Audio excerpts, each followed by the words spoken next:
On this episode of another Zelda podcast, Kate and David talk about all the outfits and armor that Link finds himself wearing.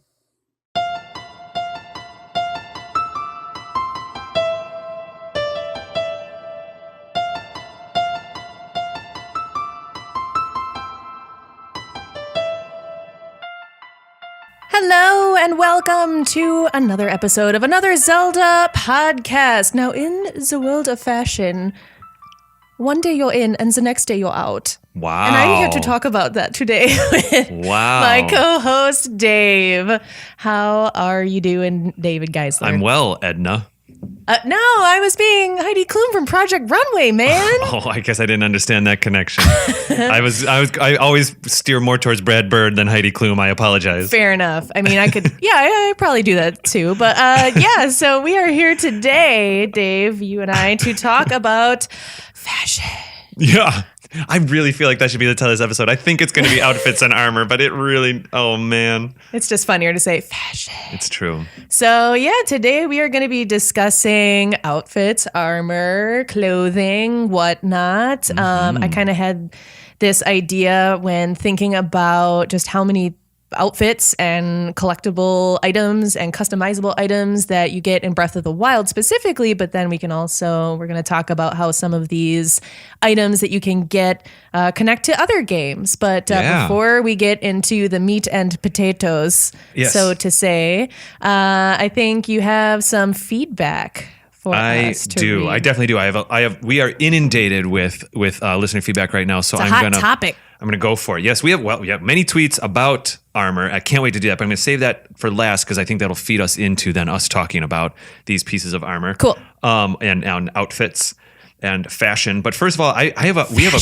crazy we got a message in our inbox on Facebook from Aaron Wilson, and I think that what he speaks to here might turn into an entire episode for us. Ooh. Maybe season 2, maybe season 3. Let me just read it and we can talk about it, okay? Okay, I'm ready. We'll move forward. Aaron Wilson mentioned to us, he was speaking with us about a few other things, and then all of a sudden this post came in and it was very exciting. But he was saying, here's an incredible, this is about the Trial of the Sword DLC in Breath of the Wild. I should contextualize it just a bit. Okay. Here's an incredible theory on the themes behind the 3 levels of trials in the Breath of the Wild Trial of the Sword. Kate, have you been able to do any of this Trial of the Sword stuff yet? I think you do not have the DLC. I do not. That's okay. I want to, but I don't. I've only gone through the first trial. Basically, the Trial of the Sword is 1 part Outset Island, 1 part Monster Gauntlet. So It's like I equally love and hate it. It's equally the thing I love the most. One of the things I love the most in Breath of the Wild, which is Outset Island, which is like basically Castaway, the shrine quest, and then things I don't care for, which is just monster gauntlets. But it's actually very interesting, and I have only been through the first trial of the 3. So some of what he's speaking about here, I may not even fully understand, but I think maybe we both have to play Trial of the Sword and do an episode. Okay. Here, he says, basically, it states that the beginning mouse. Okay, maybe I'm not fully understanding this. Basically, it states that the beginning mouse and final trials each represent 1 piece of the Triforce, and upon completing all 3, he does what you've done in many other Zelda games, awaken the full potential of the Master Sword. They then go on by tying that into the 3 trials that Zelda goes through before unlocking her power in the final memory. The coolest part of this theory is their point that the sword talks to both Link and Zelda in Breath of the Wild. Literally, the voice of Fi or Fi can be heard. Yeah. But only after Zelda unleashes her sealing power the first time, when Link is on the verge of death, and only after Link completes the Sword of Trials in their entirety. Wow. I think I did hear that there was more like story kind of shown in the DLCs. Like you kind of got a little more There's story many additional cutscenes in the DLC. That would probably be the main reason I want them, to be honest, because the Trial of the Swords were definitely the big thing for the first DLC pack. It was the big, like, I don't know. I think it ends with you fighting Lionels, essentially, like in whatever items you've collected along the way. Oh, okay. And that's all pretty interesting. I think we maybe should do a Trial of the Swords episode when we get to that later on down the line here. It'd be neat as we play through it if we look for some of these themes that Aaron's speaking about. Yeah, for sure. Anyway, if anybody knows more about that, they can speak to us on our Facebook page by sending us a message or commenting. You can just search Another Zelda Podcast on Facebook. I'm going to skip forward to an iTunes review. We got a beautiful, an additional wonderful review on iTunes. It is always such a treat and a pleasure to hear your feedback, and certainly it helps us logistically on the iTunes store as well. So let's see here. David B. Iowa, back at the end of August, actually left us a review, and he said, "Great podcast. Enjoying listening to David and Kate discuss all of the various topics related to Zelda. I just found this pod 2 weeks ago, and after deciding to play all of Zelda games myself, this pod is a great companion and has me looking forward to playing so many of the games that I have missed. Also looking forward to a Zelda 2 review and all of the frustration that game brings. Pardon me. Zelda 2. We're holding off on Zelda 2 because we are going to have to get our skill sets up to the max to play that game. We're definitely going to review. Heard things. We're definitely going to review The Legend of Zelda first. Zelda 2 might be a later one. Maybe we'll do a retrospective on Zelda 2, but an actual review episode I think is a long time off, though we also can't wait for that, Dave. Dave also, let's see, he wrote about us on one of his blog posts, actually. We got a little in the news from him. That was a lot of fun. Is this secretly you because your name is also Dave? Dave B. Iowa is not me. Okay, just making sure. He's playing through the games, and he's doing a post on each game, and it's a lot of fun on his website, and maybe we can link to that in our show notes for this episode. Cool. But he definitely chatted about us. He spoke a little bit about some of the topics we spoke about with like Link's Awakening and how it works. Anyway. Awesome. Anyway, moving along. We had a little YouTube conversation pop up on our favorite side quests episode from a few episodes back. And the Top Hat Balloon Productions, which I'm kind of excited they chimed in here. Top Hat Balloon Productions is a group of comedians out of Madison, and we're actually developing a new show with them at 6.5 Media right now. Awesome. So hopefully soon these gentlemen and ladies will be podcast brothers and sisters to you and I. Nice. So anyway, Top Hat Balloon Productions here says... Also, yes, they're speaking about well, I'll just read it. I don't need to talk about it before I read it. Also hate and loved the Lizard Challenge from Breath of the Wild. Yeah. The Hot Lizard Challenge that I think you kind of hacked the system a little bit to re-find some of the lizards, if I remember correctly. Yep.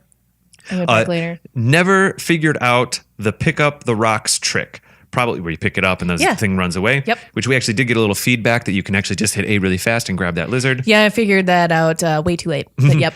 Probably would have helped. Top Hat Balloon Productions says here. Another one I loved was this one in the Lost Woods where you have to follow the Korok to a shrine without being seen. He keeps getting scared by ghosts and doubling back, so it took me forever. I don't think I came across that one. Have you done?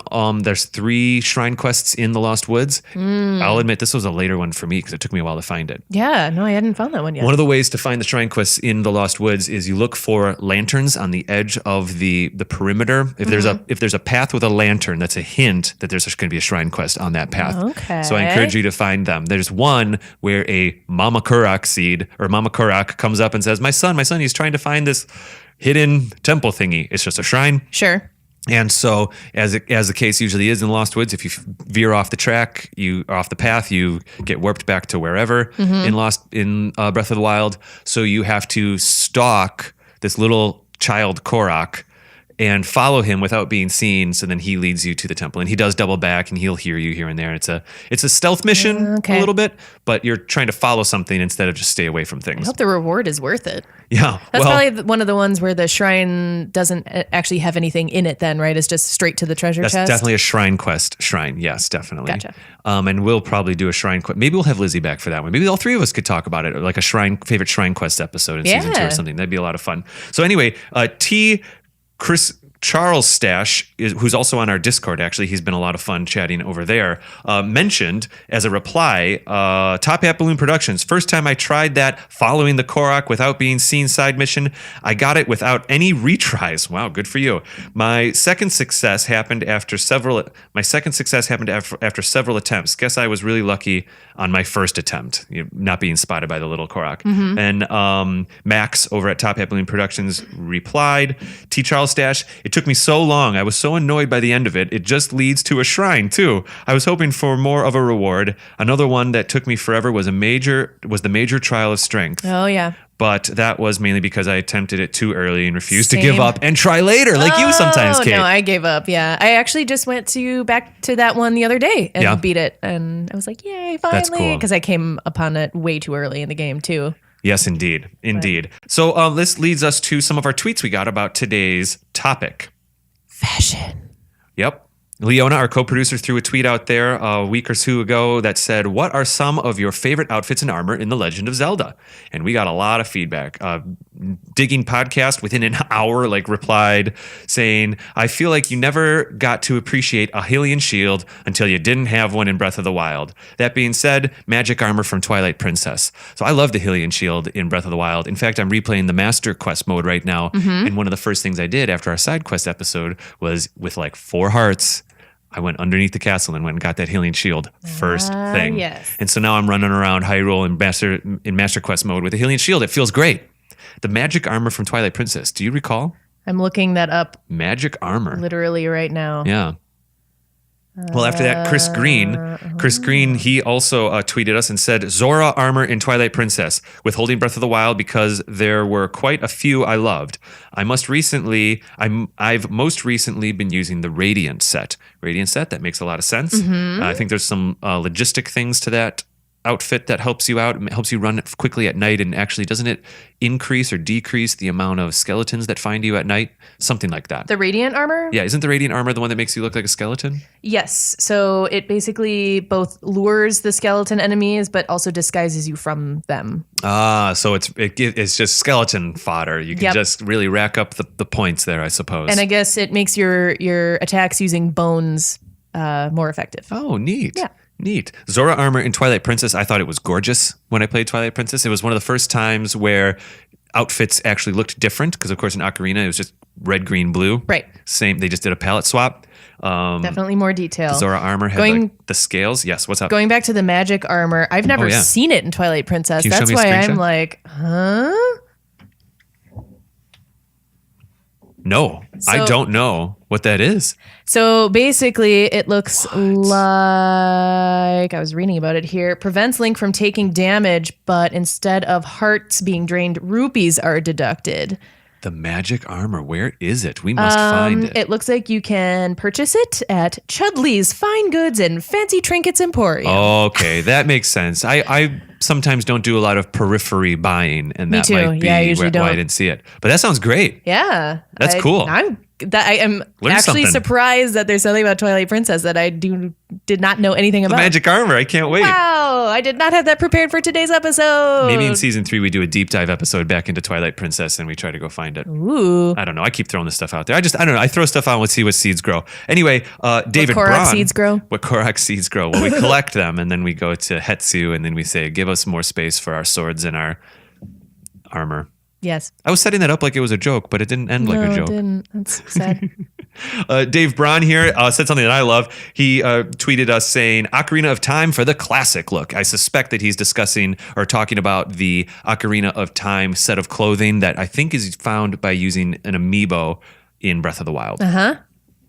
All of That those is what classic I saw, looks. yeah. I actually also agree with Caleb Webb here, who tweeted us. He said, I'm a classic guy. I always just prefer the green tunic and hat. Yes, we'll get into that too Yes. with Breath of the Wild. I have completed all of the shrine quests, and so I have the cap of the wild and the outfit of the wild in Breath of the Wild, which is the closest thing you get in game without any amiibos or downloadable content of an actual Link outfit. But I've spoken to you, Kate, about how every time I get new armor in Breath of the Wild, I immediately go to Hatno Village and color them. I color all the shirts green and the hats green, and I color all the pants white so that it at least evokes Link's actual outfit. Mm-hmm. That's a lot of fun. So Charles Stash also tweeted us and said, not armor or outfits for Link, but the Dark Nuts armor for Twilight Princess. It looks fantastic. And we were just talking about the Dark Nuts in the last episode. We did. Yeah, I was talking about how that's maybe my favorite enemy. Partly it's because they look so cool. And there's another thing that I read, I think it's about the Dark Nuts, where if you look at them in a certain way, you can see the Gerudo inside.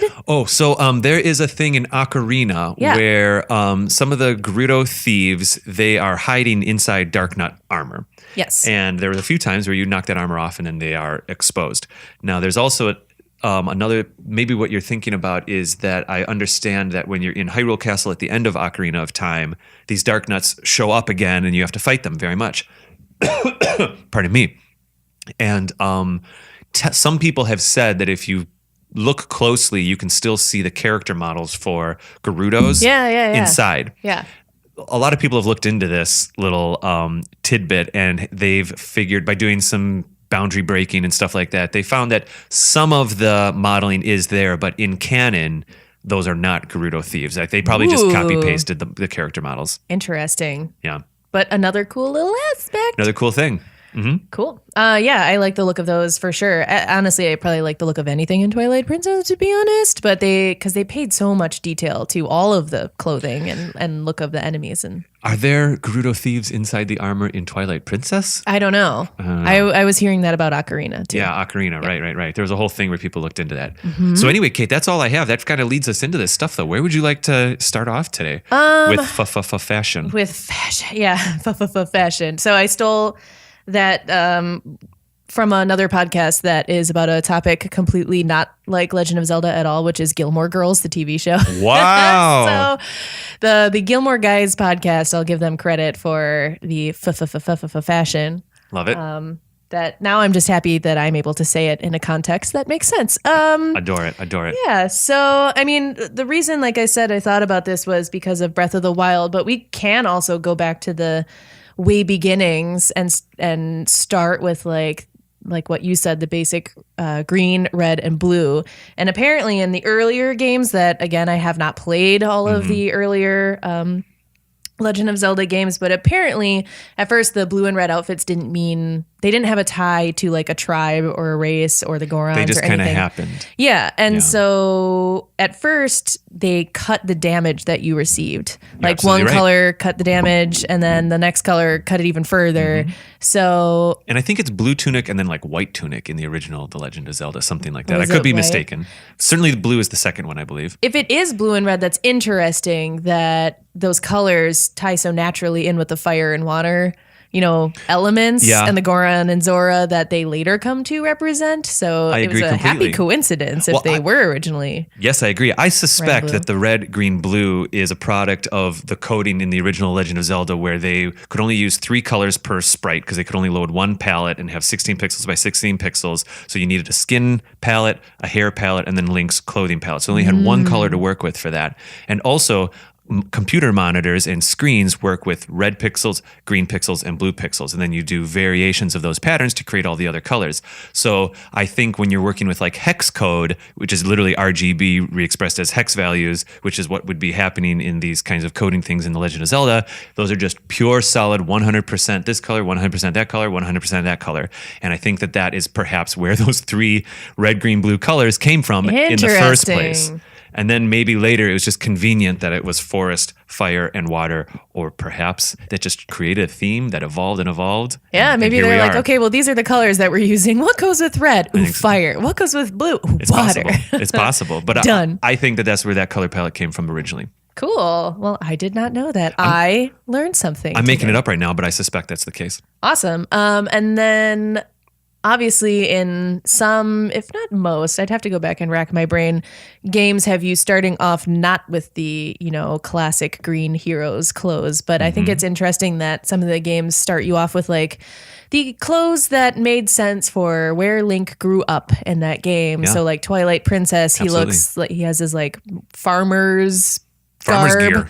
Basically, Wind Waker, he doesn't start off with his hero's clothes right away, but that's something that gets gifted to Link at some point in most of the games. So I think that's cool that you usually start off with something completely different. I think even Skyward Sword Skyward does Sword, that. yep. You have your knights. Yeah. Or knight in training, I guess. There's a theme there with all 3 of those games about a character, a creature that is not Link, though it's named Link or whatever, a character that is not Link that becomes Link by getting these clothes for one reason or another. Magic fashion. What's also interesting as I was doing a little research on this, the Kokiri clothes from Ocarina of Time. So apparently that works on Link as like it fits him as both a child and adult. It's like this magic clothing. Oh, I guess he is wearing... He's wearing... basically the same clothes, but what's interesting is that apparently when you travel through time, you gain a white jumpsuit to wear underneath. I was going to say, he has white tights on when he's an adult. Yeah, and I was reading stuff online that it was like, oh, maybe Rauru, however you say his name, sewed him these clothes while he was asleep for 7 years. I'm sure Rauru did. A little jumpsuit. I'm sure it was not oversight by the designers at the time. Not at all. So I thought that was kind of interesting, is that it magically fit him as both a child and an adult. Are we to deduce that the Kokiri, that clothing is fabric based, and that is clothing that is not part of their body, and that they were able to give that clothing to Link? I don't know. Does he? Because he starts in that. Well, when the story starts, we don't learn enough about the backstory in Ocarina. We meet him living in Kokiri village. Yeah. Not as a Kokiri though. He's an outcast. He doesn't have a fairy. That's true. The story starts with a fairy coming to him, and that's when they start getting respect for him. Otherwise, he was kind of an outcast. But yeah, he doesn't get like gifted clothing until he gets the different colors. Yeah, right? And I think in Ocarina, a bit like the original The Legend of Zelda, it's very function based over other things. Yeah, it's just here's a red shirt. Here is a blue shirt. Although, not going to lie, sometimes I think I ended up wearing blue most often just because it was most aesthetically pleasing to me. Well, I like Ocarina. that. I support that. I like that. I don't know. Even though green's my favorite color, so that makes no sense at all, but that's just what I went with. A lot of times I would try to like keep wearing whichever one I had most recently gotten. So it gave me a sense of leveling up or progression, to be honest. That makes sense. And that's probably what I would have to do nowadays. Like, where am I? What am I doing? Oh yeah, red shirt. Okay. I know where I am. But yeah, if we kind of switch way over to Breath of the Wild, because again, that was like my inspiration. So I wanted to ask you, did you have a favorite? Doesn't have to be like a set necessarily, but a favorite piece of armor or piece of clothing that you really, really liked, either aesthetically or function-wise? Yes. Early in Breath of the Wild, obviously that blue tunic thing you wear is cool because it shows you the hit points of your enemies. But I wasn't able to level it up very quickly. It does require some obscure items, and certainly that ramps up very quickly with the Tunic of the Wild or whatever it's called. Yeah. It's not called the Tunic of the Wild. That's the thing that you get at the end. But so I found myself wearing that a bit. I loved wearing the hood very much. I always, basically, if I'm playing an adventure game, I usually try to be Aragorn before he's the king in Lord of the Rings. Like when like in the first Lord of the Rings, when he's just like an archer / thief at a bar in the corner. Aragorn? Isn't that his name? That's me. Well, I don't know. It's just a fun, like he's a traveler, right? So I will confess, I emulate that a little bit in my fashion choices in video games. It's kind of like not totally a knight, maybe a bit in the shadows, maybe a little bit quick, that kind of stuff. So you're talking about the Hylian or Hylian, however you choose to say it, the hood, the Hylian one? I found myself wearing that often because I thought it was just a cool look. It looked like he was a traveler, the kind of person who'd be wanting to walk through the woods. But I actually, in my first playthrough, the second I got the armor, that I very quickly bought the armor from the old professor man that was the Divine Beast style armor. Yeah, so that is the ancient armor set, I think is what you're talking about. I found myself wearing that very quickly. Before that, I did a lot of hot swapping. I'd wear strong pants, but maybe strong pants. Yeah, like armor pants where you walk around with metal boots or something like that. But the shirt would be something a little bit more stylish or whatever. I've oftentimes found also once I hit Gerudo Desert, I was very excited to buy all those little head pieces and earrings and stuff like that because you can get a heat buff or a cool buff without having to wear an entire ridiculous helmet. Yep. And so like that helmet over by Goron Village to help you with the fire looks ridiculous. And so it's nice to like see Link's hair or whatever, just walk around like a normal person. So I sometimes would sacrifice the hood for that. So in general, that's what I wore the most. Right now, playing Master Mode though, I'm a solid green Hylian tunic, believe it or not, like the one that you get very early on, but I've just been upgrading it like crazy. I wear my hood, and then I actually have the knight's armor as my leg wear right now. Oh, okay. I keep it pretty simple that way. A little mixed and matching action. Yeah, definitely. definitely a little mix and match. So how about you? These pieces work well in any kind of combination, I must say. They're really ready to wear. That's very sensitive of you. So my favorite is probably the Radiant Armor. Really? Yeah, just because it looks cool and you glow in the dark. Yeah, I mean, it is neat. I did do a fair share of Radiant Armor during my first playthrough. Yep. So once I got that, and you get that in the Gerudo Secret Club, which took me forever to get in there. Yeah, I just like that it glowed in the dark and you look spooky and like a skeleton and whatnot. So that was my favorite just for running around, especially at night, made it just easier to see.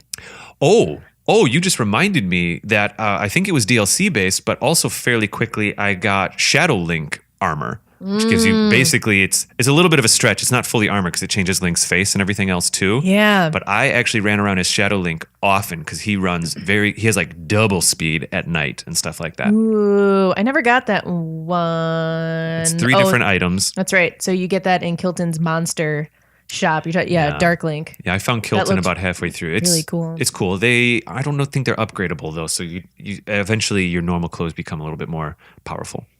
Gotcha. Now, and speaking, before we kind of go into more specific sets of armor and whatnot, and speaking to the upgradable, I think you did that a lot more than I did. I upgrade immediately and as soon as possible. Yeah. I even go to the fairies to see what I need to get to continue upgrading. See, I did not do that. That was one thing that annoyed me immediately about Breath of the Wild was like, you have to pay me lots of money and then I will make your clothes better, but I need lots of money and also all these other parts. And I'm like, man, I got other stuff to do right now. I don't want to go do this too. It's kind of cool in a way, and I did find it beneficial once I got through more of the game and was finding these items more naturally, and I would go to a fairy. I think I went to one of the fairies after playing for a long, long time, and all of a sudden I had like a bunch of this stuff, so I just upgraded like crazy all at once. Yes, that's kind of what I did. I don't know. I just like having a little more defense. I like building up the armor, you know? No, I like to be completely vulnerable. Well, based on 2 weeks ago's Minish Cap review, basically you're just like, 4 hearts, I'm good, let's go. It's a theme. Yeah, although I'm not one of those people that I haven't even tried to watch one of the 3-heart Breath of the Wild go straight to Ganon YouTube videos because I feel like it would make me too anxious. They're pretty intense. No. So I am not that reckless. They are totally possible. They are 100% skill based. Oh yeah, and I'm not good enough at video games or anything really to be able to. I go for a mix. So there are times where I take challenges on that are probably beyond my character's stats, but that's the fun thing with Breath of the Wild is you're like, well, if I'm just really careful, I can give it a try. You know, that is fun. So going into specific pieces of armor. And the way I found this, I found a really cool kind of breakdown of all the armor sets, and they are in alphabetical order. Spoiler alert. So Ancient Armor is the first one. So you said you got that one. Did you get the weird kooky hat as well, or just the... So I think I eventually did, but I actually was much quicker to buy the equivalent. It was a headband piece over at Gerudo Village. I bought that as actually, you have to actually give the lady that works in that shop a diamond and a few other things. It was kind of a high thing, but I didn't want to wear that. Also, I'm sorry, I'm remembering this. I also found Midna's headpiece fairly early on, which has the same stat buff as the Ancient Armor head. So a lot of times I'd run around with the with Midna's head on or hat on, and then with my 2 Ancient Armors on when I really needed to be against. It gives you defense against Guardians. Is Midna DLC or Amiibo? Because I know it's not a normal... She's definitely not Amiibo. She's probably DLC. Okay. And you find her not too far off from the tundra. She's in some water, in like one of those areas where it's like, here's the ruins and there's a foot of water and you're running around. It's a lot of fun to find those random little pieces. Gotcha. I know. When I was looking up the outfits for this episode, I was coming across all the DLC ones, and I'm like, I clearly don't have any of these, and it makes me want to buy the DLCs. I think the DLC is completely worth it. Cool. I'm sorry. I trust your judgment. I don't think they're scamming you. It's a lot of content. Awesome. Anyway, I'm going to check that out. I promise. Maybe we can have a DLC episode specifically. I'm for it. All right. And then we have the Barbarian Armor. So this is the one with people love this one. I liked the helmet. If anything, really? I'm pretty sure. I think Bill did too. I'm pretty sure he came across this. I don't know if he did the labyrinths, because the way you get the barbarian armor is the labyrinth. So one labyrinth for the helmet, one for the chest piece, and one for the pants. So maybe it was me. I'm losing track of who was playing and when. Okay. But yeah, I liked running around with that helmet on just because it looked goofy. I didn't think it looked threatening. That's so funny because the helmet was my least favorite part because it looked goofy. So sometimes I'd wear the pants, sometimes I'd wear the top, but even the top has like strange tattoos. But my producer's laughing right now. What's going on? I think the word pants is hilarious. Doesn't run around Maybe wearing pants. it. The implication is that other times you're not wearing pants, perhaps. My strong pants. We're getting some emotions from the booth. Anyway, but I have then started to wear the Barbarian Armor a little bit because I think it gives you an attack boost, which is kind of cool. So yeah, that one is attack up, and then if you have the whole set, it reduces your stamina used with by charge attacks. Oh, that's really neat. Yeah, so a lot of these things have, some of these things have no effect whatsoever. They're just cool looking. Some of them have an effect that does something if you have one of the pieces, and then you usually also have a set bonus, which I don't know that I had a lot of full sets, to be honest, as to where I am now. I mean, I could keep playing. I've only done like half the shrine, so there's plenty more for me to do. Yeah. But yeah, I didn't think I ended up. It's interesting. We spoke about being pretty passive with the Korok seeds and stuff in our previous episode, but when it came to the armors and the outfits in Breath of the Wild, there were times in my thing where I would think to myself, I'm going to get all the Zora right now. Yeah. And I would just get all 3 parts and then I'd go to Zora, whatever. And so I found myself doing that. Like Barbarian Armor, I think I did get a little bit more sporadically because I wasn't exposed to the 3 labyrinths all at once, of course. But I think for me, now the Barbarian Armor, the headpiece is like a big skull with horns and stuff like that. Yep. And I think it's great. I love that the Breath of the Wild aesthetically is moving away from, it wasn't scared to move away from the classic Link look. But for me, running around as Link, I really enjoy looking like Link. And so this one might have been a little too far for me. So maybe that's why this was my idea for the fashion episode, because I like switching it up every once in a while. I like switching up the colors. Dave. And I also like, I liked the labyrinths in general, so I felt like those were cool. I enjoyed them very much. Yeah. So I was like, okay, I'm happy with this as a reward. Like the labyrinths, they're a little frustrating, but you know what you're getting into. Yeah. Like, I'm ready, let's do it. And then, so next one we come to is the climber armor. So this is I used the climber. Nonstop. All the time. All the time. I agree. Me too. It a lot. I like the look of it. It looks kind of cool. Yeah, it looked cool. Kind of form fitting and green pants, blue shirt, really pretty basic. A little bit of a dirtbag thing to it. How so? Oh, like just like very earthy. Oh, like, gotcha. Not a social type thing. Like it's just very. It's a headband and just clothes that are kind of dirty, and you're of the earth and you're climbing on the earth, and there it is. Gotcha. Not what I was thinking from dirtbag, but now it makes more sense. Like a real jerky person would wear this. Stupid jerk, like climbing all the buttons. So the way that you get these are different kinds of shrines, basically. So I know I have the pants, and then I'm pretty sure I have the shirt, but I don't have the it's like kind of a bandana. It's basically a bandana. Yeah, I don't have that, but. Oh my gosh, I was so happy to get that. I was like, yay! And then he just scuttles up those rocks like nobody's business. When you wear all 3, it's unnatural how quickly he climbs, which kind of makes sense. But I found myself, I did get the headband fairly early. It was a little odd. I think I got the pants and the headband first. So I had to kind of run around shirtless or whatever. But actually, that's not the case. What happened was I'd oftentimes be wearing my normal armor, and then if I had to do some climbing, I'd just pop the hat on. Throw those pants on. Yeah, or switch the pants or something. And so sometimes I wouldn't go with the full. Occasionally, I'd do a thing where I'm like, well, let's get a little bit of water. Let's wear one thing of Zora. Let's wear one climber. I'll just be a little ready for anything. Yeah, I'll be a little well-rounded. Then if you know you're getting into an area, you may switch your clothes up accordingly. It's fun to do that. I know. I used the climber armor. That was one of my favorites just because of the pure functionality of it. Loved it. And because usually when choosing if I wanted to get the stamina wheel or the heart piece, I'd almost always choose the heart, at least in the beginning, so I could stay alive longer. And then I didn't get stamina till kind of later. So Kate, I did the exact same thing. Oh, Oh, I thought you were going to say I did the exact opposite. I know. I wanted to point it out. I went for hearts first. And many of my friends that played, they said, no, I went stamina first. I said, I don't think it's really a combat game. I think it's more about exploration. And I didn't mind trying to find, like, if there wasn't enough stamina, I had no problem just saying, like, well, I guess I have to, like, it was almost fun to try to figure out how to climb the side of a mountain without a lot of stamina. Well, I can get to there. I can rest there. I'm starting to think that maybe you felt the same way. Yeah, absolutely. That's cool. So then once I got one of the pieces of climber armor that was very useful when I did not have a lot of stamina, then I could just kind of up the side of the mountain. Rivaldi Gale is the very first thing I got in master mode, knowing that in retrospect now, I went to the elephant first and got the Mifa's Grace thing the first time I played, but now it's just a bunch of Rivaldi's Gale and then strategic climbing. Nice. I'm enjoying that. Cool.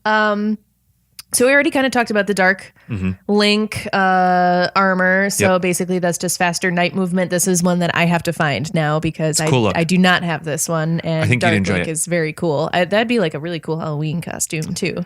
Yeah, I'm sure it would. people have, I know people have done it. I've seen pictures of it, but Dark Link, I also liked Dark Link because he looks like Ocarina Link, even though he's Dark version. So in Breath of the Wild, I see, like with the hat. The and polygons or whatever are very close to what the Ocarina of Time Link from the Amiibo is. And that's actually, I have to admit, oh boy, you're just stuck in the past. I support Breath of the Wild expanding out. I support it, but I had the most fun when I looked like Link. Anyway. Just brought you back. We have the Desert Vau Armor Set that you can get in the Secret Club. So I didn't buy this one because I bought the Radiant Armor instead. Sure. So did you grab these? I picked this one up before the Radiant Armor, believe it or not. Okay. And, did you like the funky hairstyle? So this is like hair in a weird high pony. High pony, high bun. Yeah. It's almost as if it's chopped off. Then a kind of cool like side armor plate. Yeah, because this one, he does not have a shirt on technically. This right? is very similar to the Vau clothing where he uses the cross-dressing clothing, but it's more armor-based. I have to admit that I very rarely used this armor. I bought it early, and I very rarely used it for some reason. So this one is heat resistance, and then if you have the whole set, it's also shock resistance. Yes. So that's kind of a cool double up of the two things. I suspect... But I also didn't spend a lot of time in the Gerudo portion of the game so far. I have not done a lot of stuff there. I did what I had to do, and then I kind of got out of there. There's a lot of sandstorms and stuff that lift as you reveal more things, and so it will open up for you, for sure. I should go back. I had nothing against this armor. I even thought it looked kind of cool. But I was like, if I'm in the desert, I'm going to wear the cross-dressing clothes to get into the town. And then I didn't find and then myself just look fancy. Switching too much. Also, my cross-dress clothes is green top, green bottom, white. Oh my or gosh. green middle, white bottom. There's a theme going on. Well, now in here. master mode, I'm going a different route. I'm kind of making everything very earthy, blacks and browns and stuff like that. So I think I may have mentioned this in another episode, but I did not dye any of my clothes ever. Yeah, that's fine. I just like them how they were. You don't need to.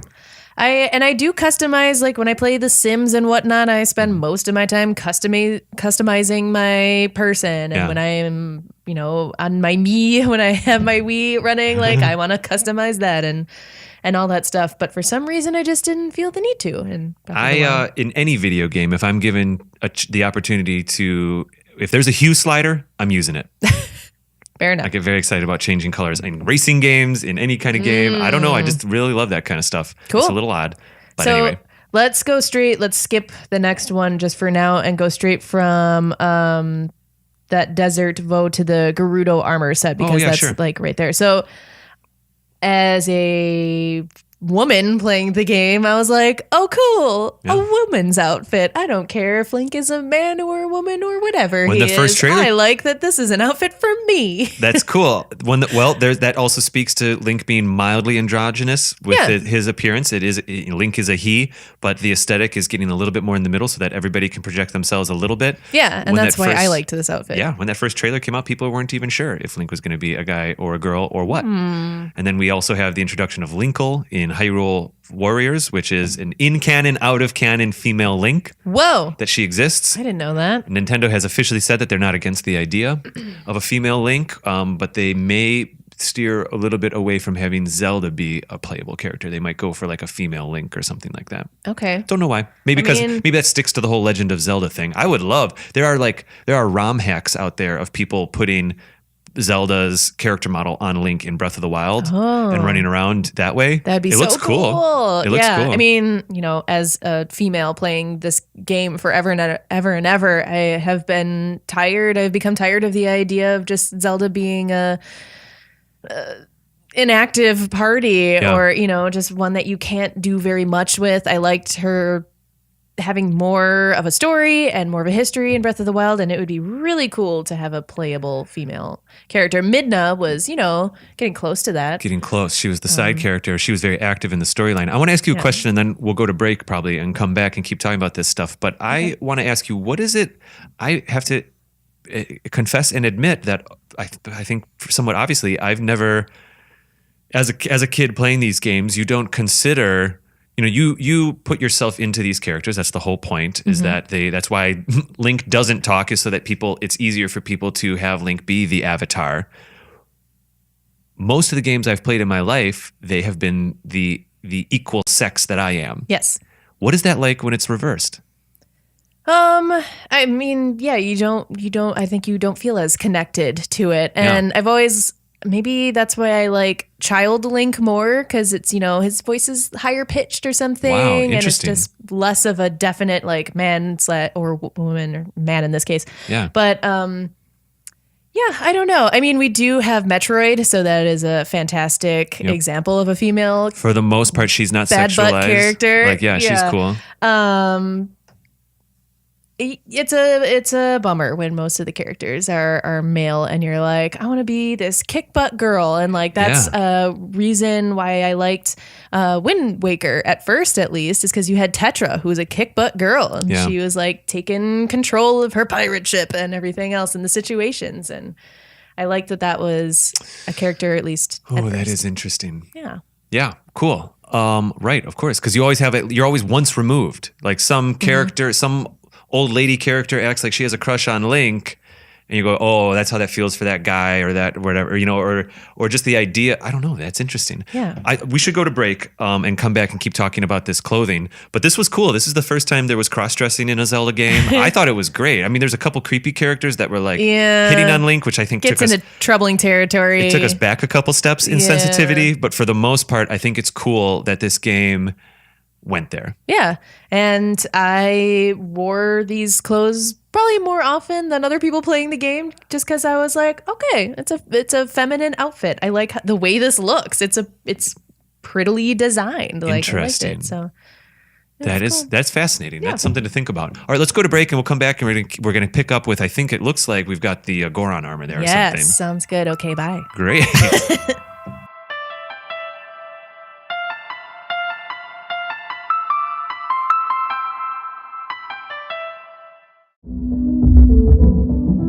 Hey everyone, David Geisler here, and I am very excited to share that we have just launched our Patreon page for Another Zelda podcast. Patreon is a great way for creators to grow their content, and we're really looking forward to using this space as a way to say thank you to our listeners. We'd love to have your support, and we've put together some rewards that we're pretty excited about. Things like additional uncut bonus content, custom wallpapers, and of course, early access to all of our episodes.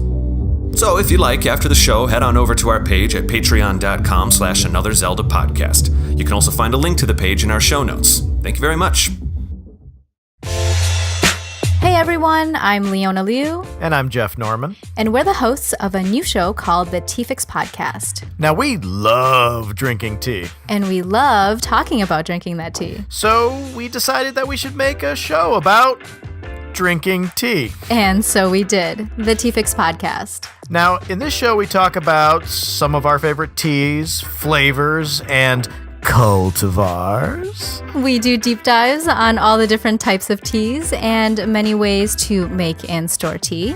Each recording, we enjoy a new tea from our personal stash. And we try not to get too tea drunk in the process. A new episode comes out every other Thursday. And you can subscribe to the show on Apple Podcasts, Google Play, and YouTube. You can also find us on Instagram at The T-Fix.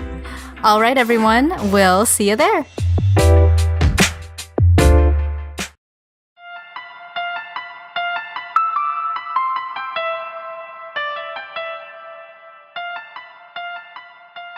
Welcome back. We are back from our break and we are talking about fashion. Fashion. Fashion. So we were just kind of talking about the desert-related armor and the stuff that you can get there. And I kind of skipped over this one at first to kind of talk about the two similar pieces of desert armor. But yeah, we could talk about the Flamebreaker armor next, which we have had a discussion about this in the side quest episode that we did. And that I think you only need one piece. And we talked about how we were unsure about this, but I think one of our listeners chimed in, that you just need one piece to have the fire. It's 2. Heat protection. 2. Okay. Yep. You need 2. It has been confirmed. 2 gives you the appropriate like lava fire protection, but you can get all 3. Or maybe once you get all 3, then you're impervious to fire. Yes. So once you have all of them, your set bonus is that it totally nullifies the fire damage. Damage. Which I need to get that because I think I only have the chest and legs pieces. I don't think I have the helmet. Well, go to Gerudo Village. There's a really great set of earrings, honestly, that help you with heat. I'm serious. One of my favorite things the first time I played Zelda is I got these attack boost earrings. So I actually had Link running around with orange earrings on that was making him stronger. I actually remember my niece was watching me play and she said, "Why does he have earrings on?" I said, "Well, these pieces just help with this." They make him feel... I didn't speak to it too much. Strong. Yeah. Yeah, make him feel strong. I like that. The earrings are not so realistic. Like some of these pieces make sense. Helmets, okay, that makes sense. That's protective. Armor on your shoulders and arms, okay, that makes sense. Special earrings. Well, so the context is that the headbands and the earrings are infused with some magic. Oh yeah, that's true. I didn't think about that. But anyway. Well, I'm a realist, darn it, in The Legend of Zelda, because that makes a lot of sense. Why don't you warp a little more? Shut up. So, Flamebreaker armor. I'm just gonna gloss over that. I'm so sorry. I'm just joking. I think the Flamebreaker armor is ugly, like really, really ugly. I have a hard time looking at it. I don't it looks like wearing it. Robot arms and legs because it's like it's like those heat hoses. Yeah, I was gonna say a dryer hose. Yeah, and the arms and legs are like a robot. It looks like you're a robot from a 1960s TV show. Yes. Or an alien or something, yeah. So super useful, not very pleasing to look at. Obviously necessary when you're in Death Mountain my thing there was I went with the heat earrings, or maybe it was a headband, but whatever. I went with the Gerudo heat things. I'd wear a normal shirt, and then I'd wear the Flamebreaker pants, the hot pants. As opposed to the strong pants, these are the hot pants. This episode. After that one, so we talked about the Hylian armor that basically you can get from one of the villages. It's pretty basic. Get them very early. It doesn't have any kind of effect. You have the hood, you have the chest piece, and then pretty basic pants. I would consider this even though Link is always represented with that blue tunic-y thing on, the classic Breath of the Wild. I don't think it's called a tunic in the game, but that blue shirt. In my opinion, the Hylian Armor Set or Hylian Armor Set, you get it right when you get to Kakariko Village, pardon me, and they're not very expensive. Yeah. It is naturally kind of green with a lot of real-world leather straps on it and things. The pants are basically white. Yes, you don't have the green cap that Link has, but you have a hood. Right. In my opinion, this is the game's in-game, non-DLC version of Link. Yeah, I agree. And I think I bought the hood immediately because I was like, ooh, that's cool. I haven't seen something like that Oh, good. before. You thought it was cool too. Oh, yeah. I was starting to get worried when I was talking about the hood earlier in this episode. I was silently judging you, but only to make you a little nervous. But no, I agree. No, I liked the hood. I'm sure I didn't have enough money to buy the whole set right away. But yeah, and it doesn't do anything. So I don't know that I would have necessarily been motivated to buy the whole set. The Hylian shirt, I guess, upgrades pretty nicely. Oh, okay. And see, I didn't think about that at first because I didn't know about any of that. So that makes more sense now. Cool. Not too much to say about that one. Radiant Armor is next, and we've kind of talked about that one already because that's my favorite. Yep. Although I don't have the mask. The basically looks like a wrestling mask. Yeah, it does. That I don't have. I just bought the shirt and the pants. I think that's probably all I can afford. That's probably fine. The mask is a little freaky deaky. Yeah, a little bit. I mean, now is there a bonus set though? Yeah, so the set bonus is it increases your attack with the bone weapons when you're smacking someone around with one of the arms, the arm bones. Set bonus. And then it disguises Link from the stall type enemies. So like the skeleton Yeah. guys there. Again, that one you can get in the Gerudo Secret Club. Oh, and then this next one, very useful. I The use rubber this a lot. rubber armor. I do use this one a lot. I just must not have come across most of these headpieces because almost all of them I'm finding unfamiliar. Yeah, this headpiece is another one of those ridiculous ones. It's a fish. It's a fish with eating its your mouth head. over your head. So that's interesting. But I guess that one is related to the Thunder Magnet side quest, which I think, isn't that when you go into one of the villages and they're like, why does the lightning keep striking here? I never figured that one out. Oh boy, and this armor set really helps you in the camel beast. Oh, sure. Yeah. I think I had it by then, too. You almost have to wear the rubber armor to defeat the whatever the Ganon, Calamity Ganon version is in that one, whatever the blight is. I was lucky enough. I think I only have the pants, the shock pants. I recommend at least the top as well because otherwise, I don't know if you've done the camel yet or not? Yeah. Have you? Oh, yeah. You're good. Oh, you've done. So how did you get through that then? Because don't you get electrocuted and drop your sword and your shield every single time that bad guy hits you? Well, I had the pants, so I think maybe that was enough. Yeah. Maybe it was. I don't think I have the shirt, and I definitely didn't have the helmet. Because I couldn't figure out that side quest. Did you do the? I got the helmet, but it was definitely one of those things where I was just trying to complete the set, actually. It's interesting because I speak about not really collecting things, but I guess I kind of was excited about collecting the clothes. Yeah. And these were just useful for whenever there's a thunderstorm in the area. Put on your shock pants. And then there are earrings as well. That's what I had. I had the earrings and the pants. Which I'm sure you bought at the... So that, because you need two to at least have it be whatever the defense thing is. Right. So you bought the earrings in the town, in Gerudo Town. That's super cool. I was like, these thunderstorms will not leave me alone. The lightning loves to strike me. Well, once you get the thunder helm, you can get full out struck by lightning and it doesn't even bother you. Yeah, I didn't try to do the thunder helm. I'm not gonna lie. It was like it's a fun set aside quest. I have to do all these dang things just to get I was like, yeah, I could do it now that I'm not as at that point I was focused on the mission, like the actual story of the game. Sure, so yeah. I kind of skipped that. So yes, Snow Quill is up next. I think out of all the outfits, this outfit is the one I would want to have in real life. Oh yeah, okay. Because they looked so cozy. Yeah, well, we both live in the Midwest. We deal with winter often. Yes, we both enjoy camping. These are the kind of clothes where it gave me memories of doing winter hiking. Oh, okay. I am not brave enough to do that, but I do like to walk regardless of what time of year it is, at least to and from my house when I go out and whatnot. I like to walk if possible, get some exercise in. So this one is not a helmet. This is kind of like a headband, I guess you could say, and also a hairstyle. I actually wore the Snow Quill armor headpiece a lot. Whenever I was going into the cold, I would switch. Do you know what I ended up doing?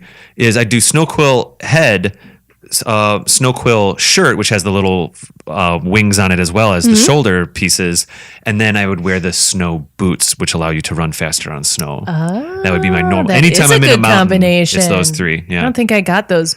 Well, that's also a weird side quest with the creepy guy outside the Gerudo town that we talked about. Oh. Don't you trade the boots though? So it's a little bit convoluted. He gives you sand boots, and then you go back to him, and he has an option for snow boots, or maybe I have this reversed. And then eventually he trades you one for the other. But then if you go find something, you bring it back, he gives you both. Okay, so I don't have both, but I know what guy you're talking about in that whole thing.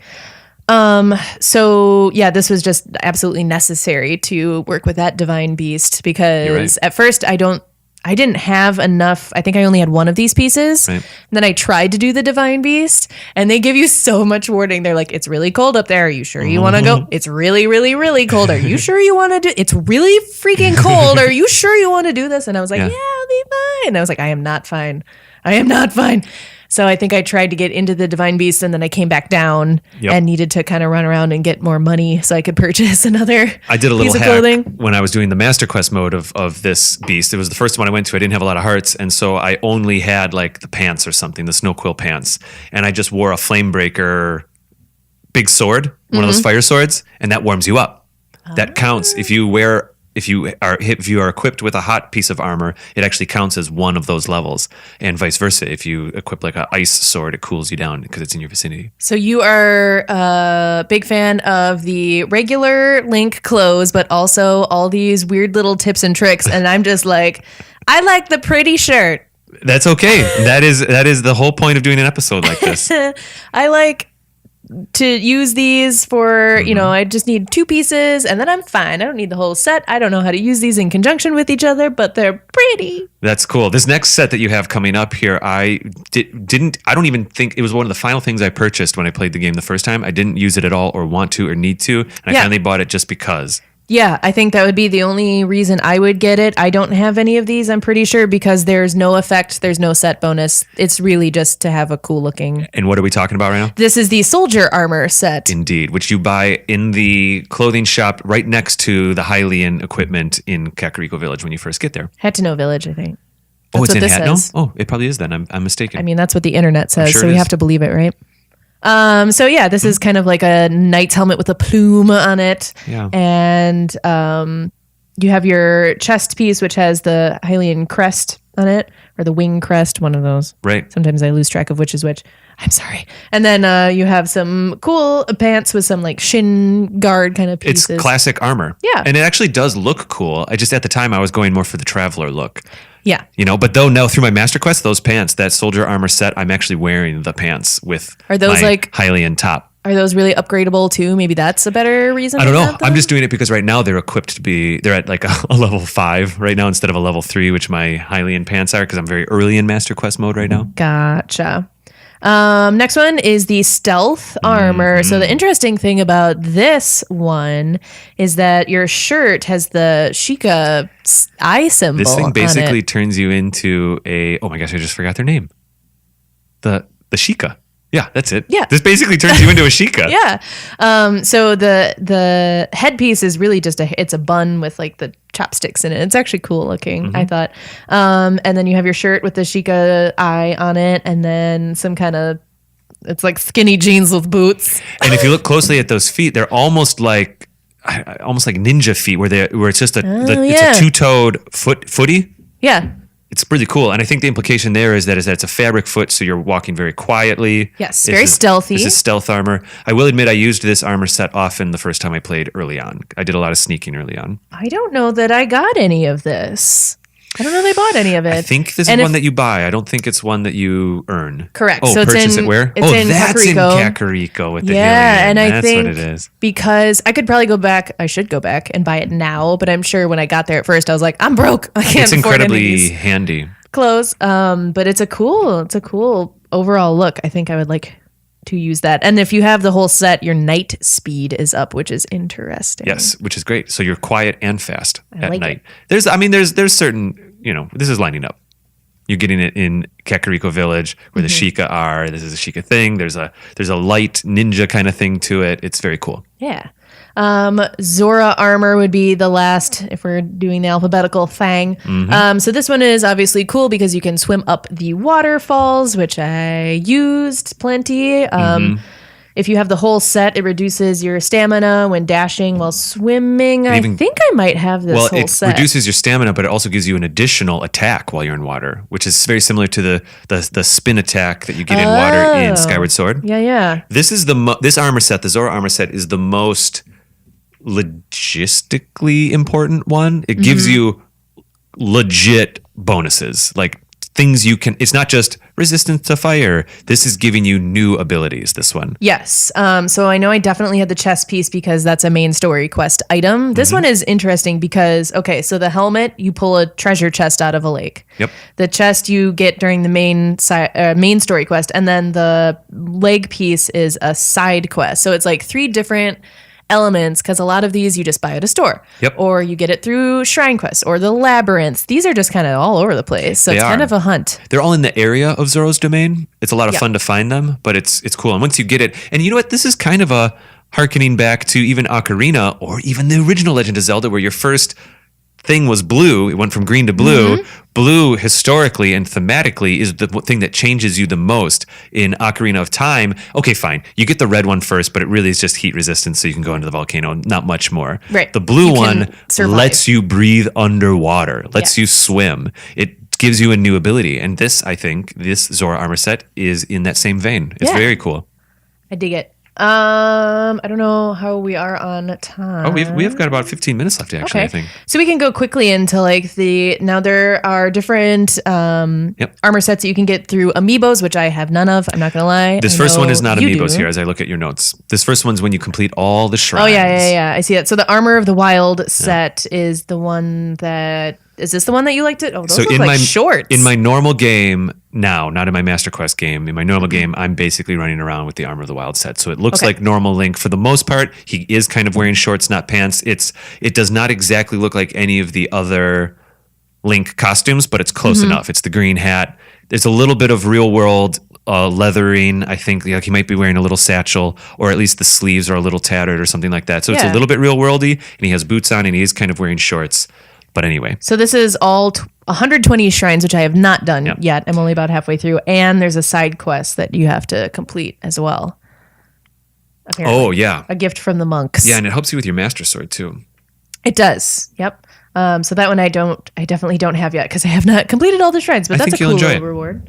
There's nothing like riding around with your weird motorcycle and your Armor of the Wild. Because all of that makes sense together.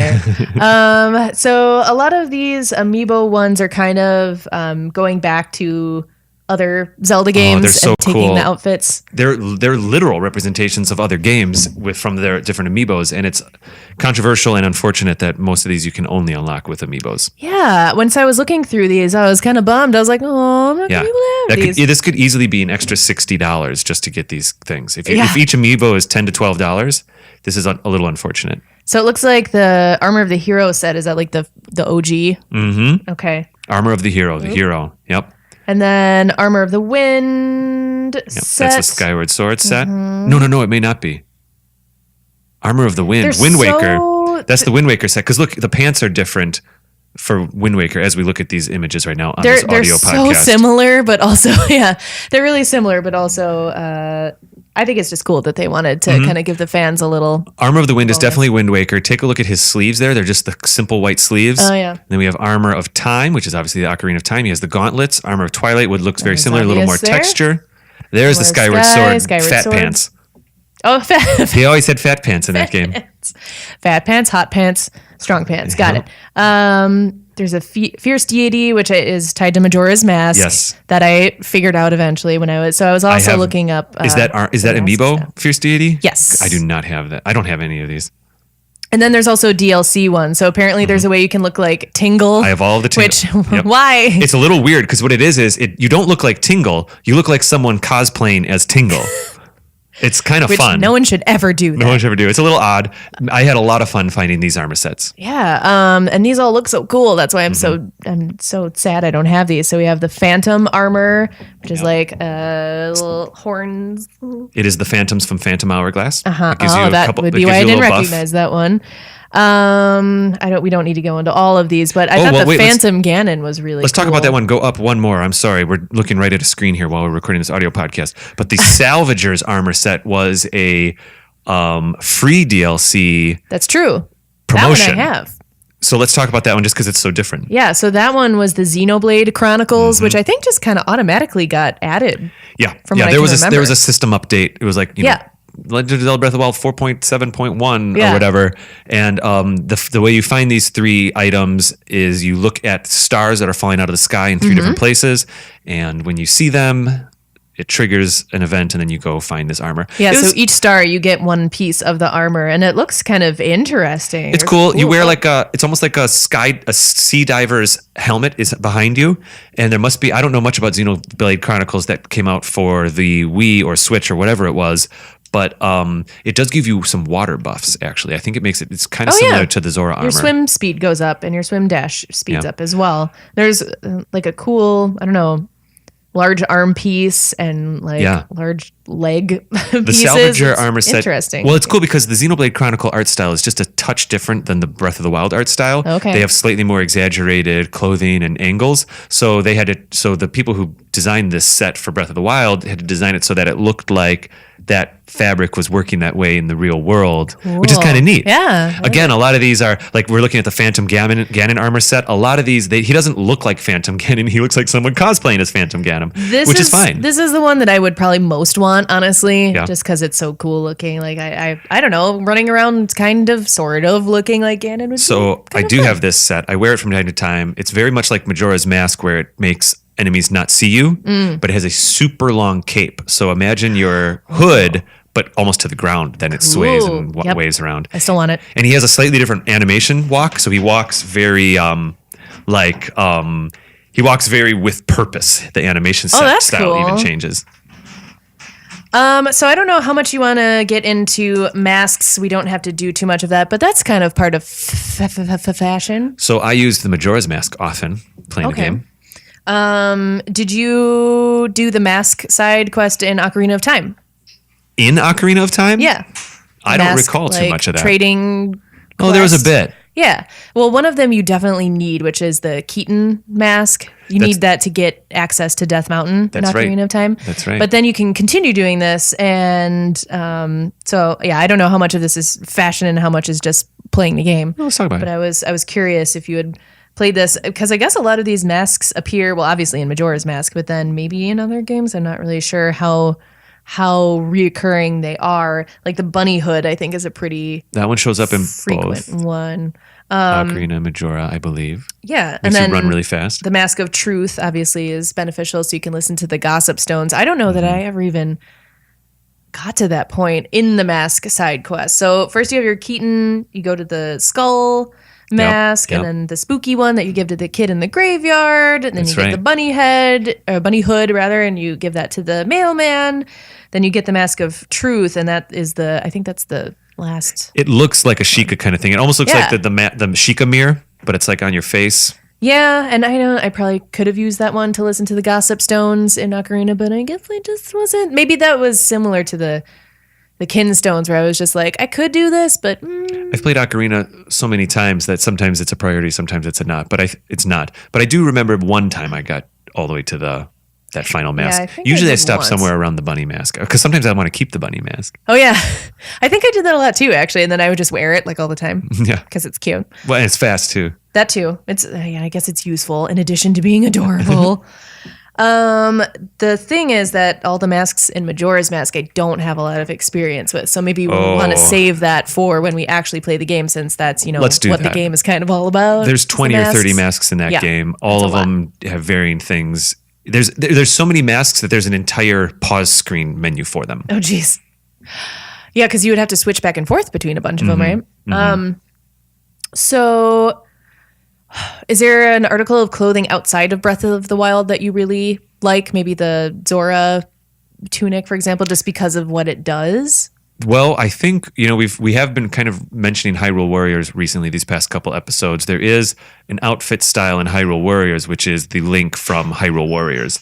And he has like a blue scarf on and stuff like that, which is kind of neat. And that's unique to that Link in that universe. That's the one that's kind of in canon, out of canon that I can Sure. think of. That's In not canon, in any out of of the game. canon? It's in canon to be out of canon, as I said in our last episode. I think, I don't know. I that makes me think of the Snow Quill outfit again, because it's just like you're not used to seeing Link in winter clothing, I guess, really.